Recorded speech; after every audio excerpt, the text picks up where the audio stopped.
Giving is feminine. Over giving is when it costs you yourself, and that's when it becomes an issue.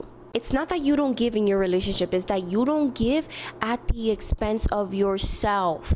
Now, let me break it down for you, because there's two types of giving. We're going to talk about aligned giving, which is healthy giving, the good giving. Aligned giving is when you want to do it, it feels light, not heavy. You're not abandoning anything important. You're still centered in yourself and in your body, and you would be okay even if he didn't respond in a certain way. For example, you go on a spontaneous date because you're free, you're rested, and because you genuinely want to. Now, the nuance is not in the dating stage. This is more when you're in a relationship and a man has invested in you and has committed to you, that you can ebb and flow these things a little more. That is not overgiving, that is overflow. Now, overgiving, aka self-abandonment, is when you override yourself to do it. You ignore your needs, your schedule, or your intuition. You're hoping it keeps the connection good, and you slightly feel off, but you still do it, going against yourself. Notice how it is the same action and different energy. It's always the energetics behind the things. Energetics always win. It's not about what you're doing, it's about what you're ignoring in yourself while you are doing it. In dating, you observe and don't overinvest. In relationship, you communicate and reciprocate. But you can reciprocate if there's no overflow. If you don't have the bandwidth and the capacity, that means, hey,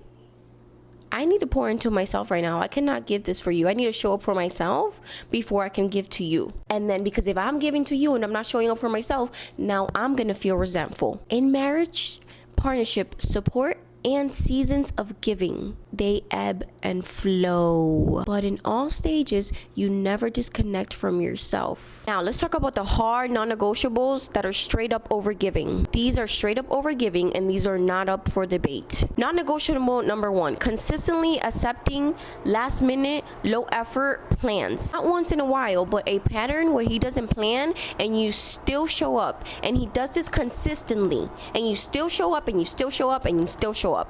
Absolutely not. That is overgiving. That is completely different from someone spontaneously once in a while doing something spontaneous. Non-negotiable number 2, ignoring your intuition when something feels off. If your body is continuously telling you this doesn't feel right and you override it to keep things smooth, that is self-abandonment. And this can be tricky because sometimes you don't know, okay, is this my intuition? Is this my narrator in my brain? Is this my thinker? Like, which is another thing that I have to deep dive in, because you have to know all the parts of your brain that would try to sabotage you. This is another story for another day, but I will dive into that in another video, so stay tuned. Non-negotiable number 3, giving more access after inconsistency. He disappears, comes back, and you open up fully again. More time, more energy, more access. That is overgiving. If you see that this man's consistently doing this and it's a pattern, a recurring pattern, because you already clocked it, you clocked that pattern, and you continue to behave in the same way every time he does this pattern, he's going to continue to do it. And at that point, that's fine. You saw it the first time, you saw it the second time, but you see it as a pattern and you still accept it. That's when it becomes overgiving, and that's when it becomes self-abandonment. Non-negotiable number 4, shrinking your needs to keep him and to keep him comfortable. You want more, but you tell yourself, I'm okay with less, just so you don't lose him. That is overgiving. Non-negotiable number 5, over prioritizing him over yourself, your priorities, and your self-care. Skipping your rest, your goals, your priorities just to see him. When you're consistently doing this, that is overgiving. Once in a blue moon, cool, because you wanted to. But consistently, on a consistent basis, you're doing this? Absolutely not.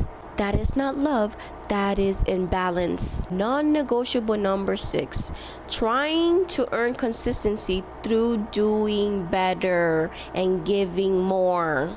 of you being sweeter, being more understanding, being more available, hoping he steps up.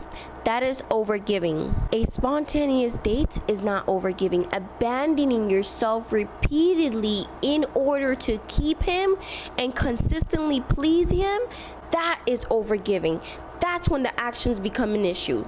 That's when it become an issue. You don't need to stop giving. You just need to stop giving past the point of losing yourself. This is why you tend to get lost in relationships and you lose your identity in your relationships, because you constantly giving and there's no stop, there's no distance to just tend to yourself and cater to your world and not worry about them and what they're doing, what they're not doing, blah, blah, blah. That's when something so innocent can become something detrimental. And that's the part that most women haven't mastered yet, because it's not about becoming cold, it's about becoming honest and real with yourself in real time. Catching the moments where you start to cross yourself and choose to come back home to yourself. Not tomorrow, not after he disappoints you, but right there in that moment. If you're realizing you've been overgiving in ways you didn't even notice, that's good. That is awareness, but awareness alone does not break the pattern, goddess. And that's exactly what I help you do inside the Feminine Reset. And if you actually want to understand how men actually respond to investment instead of overgiving, that's what I break down inside the Provider Magnet. This is the work, and most women don't ever go this deep. I hope this video helped. I hope it gave you clarity, and I love you, and remember that you're a goddess. Mwah.